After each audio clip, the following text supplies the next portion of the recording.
যারা পারে আমি আমি অনেক মনোযোগ দিয়ে শুনি, আমি এইটাকে বড়জোর বলতে পারি যে আপনি শাক দিয়ে মাছ ঢাকার ক্ষেত্রে আপনি খুবই দক্ষ। আপনি সরকার যদি ফর্ম করতে না হয় তাহলে আপনি বলতে পারেন ইন্ডিয়াকে খায়া দাও, ভাঙ্গা দাও সবকিছু, কিন্তু যখন আপনি অ্যাকচুয়ালি রান করবেন government, then you see the reality is difficult. মানে করতে পারে আর কি ইচ্ছা করলে, অফকোর্স করতে পারে, এবং যদি বিএনপি করে, বাংলাদেশের মানুষ বিএনপির এগেইনস্টে যাওয়া উচিত। যখন আসনাত আব্দুল্লাহর নেতৃত্বে আওয়ামী লীগের যে বাংলাদেশে যেভাবে তারা কাজ করতেছিল সেই বিষয়ে একটা আন্দোলন হচ্ছিল, তখনও সরকার কিন্তু একটা স্টেটমেন্ট দিয়েছিল এবং সেটার সাথে ঘোষণাপত্রের বিষয়টা অ্যাটাচমেন্ট ছিল। সরকার যে তরিকায় ঘোষণা পত্রটা দিল without any signing off any political party অথবা জনগণকে সাথে নিয়ে, এটা কিন্তু বাংলাদেশের যে যারা রাজনৈতিক বিজ্ঞ মহলে যারা রয়েছেন তারা ভবিষ্যতে এটা ইতিহাসের পরম্পরা এটা তারা বিশ্লেষণ করবেন, কিন্তু এই জায়গাগুলো ঠিক ছিল না। তো ঠিক না থাকার কারণে স্বভাবতই, আর এটা একটা জায়গা ছিল, আরেকটা ছিল আমাদের দল থেকে যে প্রতিনিধি সেটা হলো আমাদের আহ্বায়ক এবং সদস্য সচিব ওইখানে অ্যাটেন্ড করবেন, এবং আমাদের দলীয় কোনো কর্মসূচি ছিল না এবং অন্যান্য দলেরও কোনো কর্মসূচি ছিল না। ফলত আপনি যদি বিএনপি অথবা জামায়াতের চিন্তা করেন, ওদের যারা লিডারশিপ তারাই ওইখানে গিয়েছে, তাহলে বাকিরা কি? কেউ বাসায় শুয়েছিল, কেউ তার নিত্য যে কাজ করেছে, কেউ বাজার করতে গিয়েছে, কেউ হয়তো ফ্যামিলিকে টাইম দিয়েছে, কেউ অথবা অন্য জায়গায় গিয়েছে। তো আপনি কি তাহলে বলবেন যে বিএনপির যে স্থায়ী কমিটির ওই মেম্বার যারা রয়েছেন অথবা জামাতের যারা মজলিস শুরার সদস্য রয়েছেন, ওই প্রত্যেকটা ব্যক্তির খোঁজ খবর মানে ওই দিন কি ছিল? ওনারাও তো এখন দাবি করতেছে যে ওনারা তো গণ অভ্যুত্থানে ছিল এবং ওনাদের নেতৃত্ব নাকি না যারা পাটোয়ারি আমি অনেক মনোযোগ দিয়ে শুনি, আমি এইটাকে বড়জোর বলতে পারি যে আপনি শাক দিয়ে মাছ ঢাকার ক্ষেত্রে আপনি খুবই দক্ষ। এখন আপনি অন্যরা কি করছে সেটা আপনি যদি কোনোদিন আমারে বলেন, আমার একটা সাংবাদিক হিসেবে আমার একটা প্রত্যাশা থাকলো যে এটা আপনি আমাকে আগে বলবেন যে 5 তারিখ আসলে আপনারা কেন গেছিলেন। এখন সেটা এখন আপনি বলতে না পারেন, সেটা তো অসুবিধা নাই, কিন্তু আমরা ভাই এটাতে আপনার কি চিন্তা হয়? আমার মনে হয় যে আপনারা আমি যে ক্ষমতার দ্বন্দ্ব আমি আমার হাইপোথিসিসটা বলি, আমি যে ক্ষমতার দ্বন্দ্ব নিয়ে আপনাকে প্রশ্ন করছিলাম, আমার কাছে এটা একদম একদম একদম যদি আপনি আমার মত জানতে চান, আমি মনে করি যে এটা আপনাদের ভেতরকার ক্ষমতার দ্বন্দ্ব। আপনারা মনে করেছেন যে সেখানে নাহিদ সাহেবকে আমন্ত্রণ জানানো হয়েছে, আপনারা মনে করেছেন যে সেখানে অন্য জাহি সাহেবদের আমন্ত্রণ জানানো হয়েছে, আপনাদেরকে প্রপারলি আমন্ত্রণ জানানো হয় নাই। সেই জন্য আপনারা রাগ করে সেই রাগটা দেখানোর মতো করে, এবং আপনারা জানেন বাংলাদেশে আপনারা পরিচিত, আপনারা যেখান দিয়ে যাবেন, বিমানবন্দর দিয়ে যেখান দিয়ে যাবেন, আপনারা 100টা মাস্ক পরলেও লোকে আপনাদেরকে চিনবে, চিনে লোকে ধারণা করবে আপনারা কেন এখন কক্সবাজার যাচ্ছেন। এবং আমরা কিছু সাংবাদিক হয়তো আরেক পা আগায়া বাড়ায়া মিথ্যা কথা শুই না, ওটা হয়তো লিখবো, কিন্তু আপনারা এবং আপনারা প্রকাশ্যে এটা গিয়ে আপনারা একটা বার্তা দিতে চাইছেন, আমরা সবাই বার্তাটা পাইছি।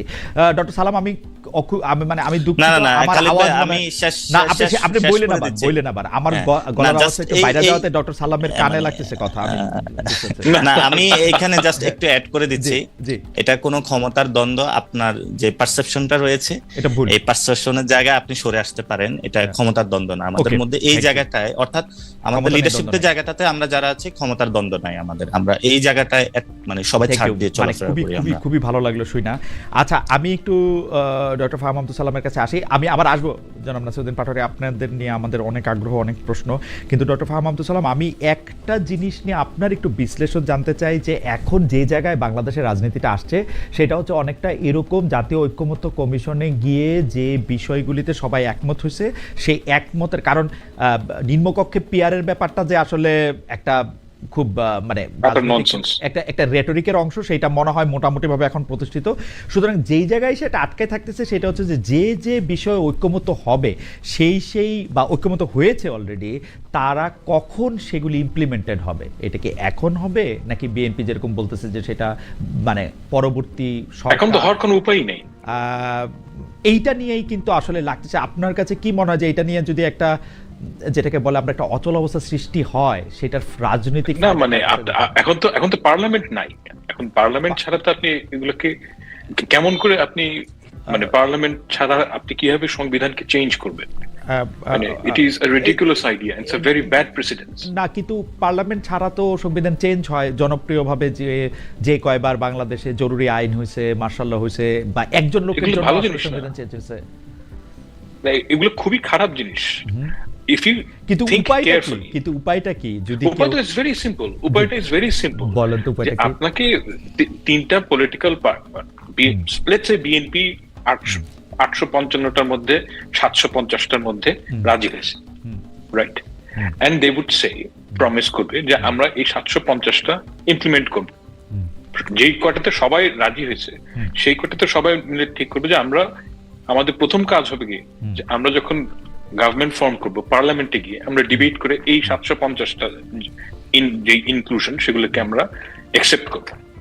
বাকি যে পয়েন্টগুলো আছে যেগুলোতে ধরা যাক এখন পর্যন্ত কোনো একমত নাই, সেই ক্ষেত্রে আপনি ধরে নিবেন যে 3 পলিটিক্যাল পার্টি 3জনই বলবে যে সাপোজ আপনার 100টার মধ্যে সমস্যা আছে, রাইট, অথবা 50টার মধ্যে সমস্যা আছে, তারা তাদের ম্যানিফেস্টোতে বলবে যে আমরা এই version of this we will implement that, এবং আমরা এটাকে এমন ভাবে রিড করবো যে পাবলিক যাকে ভোট দেয় তার ম্যান্ডেট আছে ওই জিনিসগুলো তার মতো করে করা, যেই 50টার মতন বাদ আছে।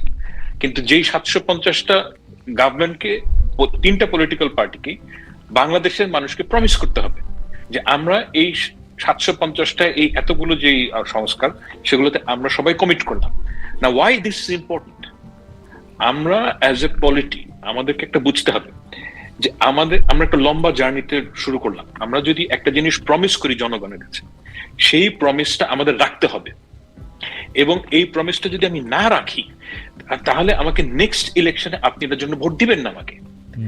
এই কারণে আপনি যে সরকার দেখেন, জনগণের সাথে গণতান্ত্রিক দলগুলোর একটা সম্পর্ক তৈরি হতে হবে, এবং সেটার একটা বড় অংশ হচ্ছে গিয়ে যে আপনি যেই কটাকে বলছেন যে আমরা এটাকে মেনে নিয়েছি, সেই 750টা ইউ প্রমিস, কিন্তু ঘটনা তো ঘটতে হবে পার্লামেন্টে।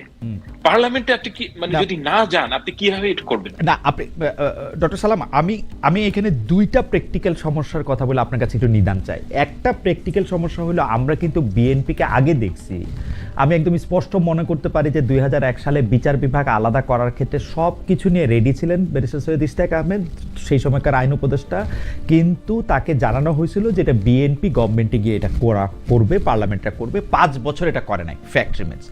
এখন আমি যদি 90-এর গণ আন্দোলনের তুলনা দেই, যেই তুলনা আপনি অনেকবার দিচ্ছেন, আপনারা আমি শুনি, সেইটার ক্ষেত্রেও সেটা আসলে করতে পারে না। এখন বিএনপি ক্ষমতায় গিয়ে যেগুলির ব্যাপারে একমত হয়েছে সেগুলি যে করবে, সেইটা আমরা মানে এত বড় নদীতে আমরা নৌকাটা বাঁধবো কেমনে? মানে আমরা তো আর এটা বিশ্বাস করতে পারি না। মানে আচ্ছা, what is your other option? আর দ্বিতীয়টা আদার অপশনটা বরং আমি নিদানটা আপনার কাছে। আর দ্বিতীয়টা হইল যে বিএনপির ক্ষেত্রে যদি আমি দেখি, এখন যদি বিএনপি আর এনসিপি যখন তারা ইলেকশন করবে, তখন ইলেকশন করতে গিয়ে যদি তারা বলে যে দেখো বিএনপির জন্যই এটা আমরা ইমপ্লিমেন্ট করতে পারলাম না, এটা তো বিএনপির জন্য রাজনৈতিকভাবেও খারাপ। এখন আদার অপশনটা আপনি ভাইবা আমাদেরকে একটা বলতে পারেন, কিন্তু আপনি যদি বলেন যে সংবিধান ছাড়া কোনো অপশনই নাই, তাইলে এটা একটু মানে কেমন শোনায়। না, আপনার তো লিগ্যাল টুলটা নাই, মানে আপনি তো আমরা তো ওই যে যেটা ভূতাপেক্ষ বা রেট্রোস্পেক্টিভ বলি না, ওরকম ভাবে তো আমরা করতে পারি। আমরা তো করছি আসলে 17টা সংশোধনী আমাদের সংবিধানের, খারাপ উদাহরণ কিন্তু আছে তো। It's a very bad thing. দেখেন, আমি আপনাকে একটা কথা, আমি একটা জেনুইন ওপিনিয়ন বলি আমার, যে বাংলাদেশে যদি আপনি আওয়ামী লীগের মতন যদি একটা বিরোধী দল থাকে, এবং যদি এনসিপি, বিএনপি কিংবা জামায়াত ইসলামী ওই ধরনের বিরোধী দল হয়, তাহলে বাংলাদেশের রাজনীতি সামনে আগাবে না। একটা ডেমোক্রেসি হচ্ছে কি অনেক বড় ব্যাপার হচ্ছে কালচার। ডেমোক্রেসির সবচেয়ে বড় ব্যাপার হচ্ছে জেন্টলম্যানস এগ্রিমেন্ট। আপনি যদি সারাক্ষণ ঝগড়ার মোডে থাকেন, আপনি কিচ্ছু অ্যাচিভ করতে পারবেন না, নাথিং। কারণ কথা হচ্ছে যে আপনি সংবিধানে সবকিছু লিখে দিতে পারেন, কিন্তু ওটাকে যদি আপনি ওটা যে মানবেন, এটা কিন্তু এসেনশিয়ালি একটা জনগোষ্ঠীর পলিটি হয়ে ওঠার একটা নিদর্শন। এই যে পলিটি হওয়ার জন্য আপনাকে তো সব পক্ষকে মানে আপনি তো প্রথম স্টেপ হয় ডিস্ট্রাস্ট, আপনি কিচ্ছু অ্যাচিভ করতে পারবেন না, এটা গ্যারান্টিড। এবং আমি মনে করি যে 2001 সালের বিএনপি আর এখনকার বিএনপি এক বিএনপি না, রিয়ালিটি হ্যাজ চেঞ্জড। ঠিক সেভাবে 2001 সালের জামায়াত ইসলামী এখনকার জামায়াত ইসলামী না। এবং আমি মনে করি না যে যেই প্রমিস গুলো মানে যেই ব্যাপারগুলো ঐক্যমত হয়েছে অলরেডি, সেগুলো ইমপ্লিমেন্ট না করার কোনো উপায় থাকবে বলে আমার মনে হয় না। কিন্তু ডক্টর সালাম, আপনার কাছে মনে হয় না যে এই যে লিগ্যাল যে কোনো টুল নাই, এই বা লিগেল টুলের ব্যাপারে শুধুমাত্র বিএনপি যে কনসার্ন হইতেছে এইটা কেন? মানে লিগেল টুল যদি না থাকে, আমরা যদি এটা জোর করে করি, এটা যদি খারাপ একটা প্রেসিডেন্স হয়, এটা তো এনসিপিরও বোঝার কথা, এটা তো জামাত ইসলামেরও বোঝার কথা। এনসিপি বা জামাত ইসলামী লিগেল টুলটা না থাকা সত্ত্বেও এটা করতে বলতেছে, বিএনপি কেন সংবিধানকে বাঁচানোর জন্য, সংবিধানের মর্যাদা সুমহান রাখার জন্য এত বেশি ব্যস্ত এখন? ইট ইজ নট অ্যাবাউট সংবিধানের মর্যাদা, ইট ইজ অ্যাবাউট হচ্ছে কি আপনি যদি দেখেন NCP is not going to form the government, that is the reality. মানে আমরা অনেকভাবে বলতে পারি, বাট রিয়ালিটি এরকমই। এখন এনসিপি যারা গভর্নমেন্ট ফর্ম করবে না, তাদের জন্য অনেক ধরনের কথা বলা সম্ভব।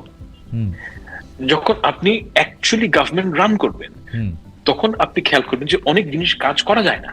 আপনি সরকার যদি ফর্ম করতে না হয়, তাহলে আপনি বলতে পারেন ইন্ডিয়াকে খায়া দাও, ভাঙ্গা দাও, সবকিছু। কিন্তু যখন আপনি অ্যাকচুয়ালি রান করবেন government, then you see the reality is difficult.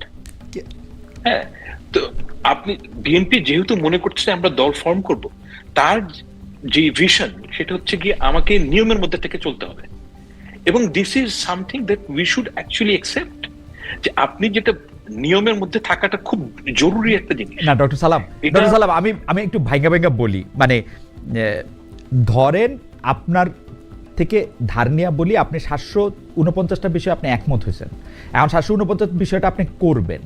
এখন এইটা আপনি এনসিপি এবং জামায়াত ইসলামের দাবি কিন্তু সরল, ওরা বলতেছে যে আপনি এটা প্রমিস করেন বা এটা নিয়ে এখনই করেন।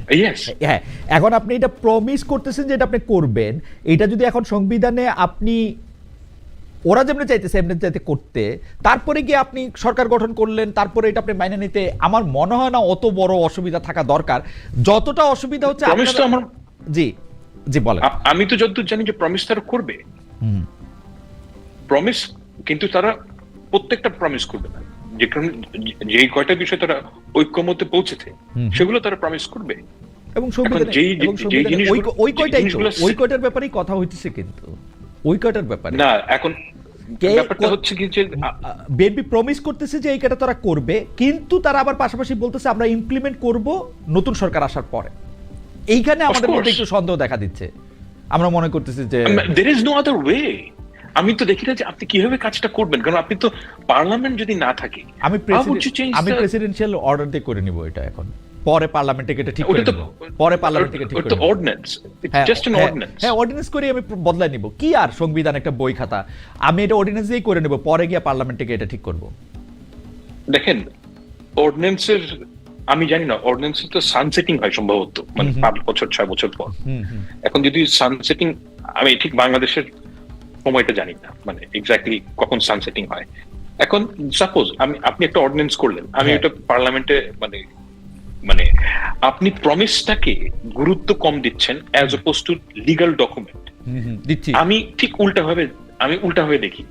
আমি মনে করি বাংলাদেশের জনগণকে প্রমিস করাটা, এইটার যে ওজন, সেটা হচ্ছে গিয়ে একটা পিস অফ পেপারের থেকে অনেক বেশি।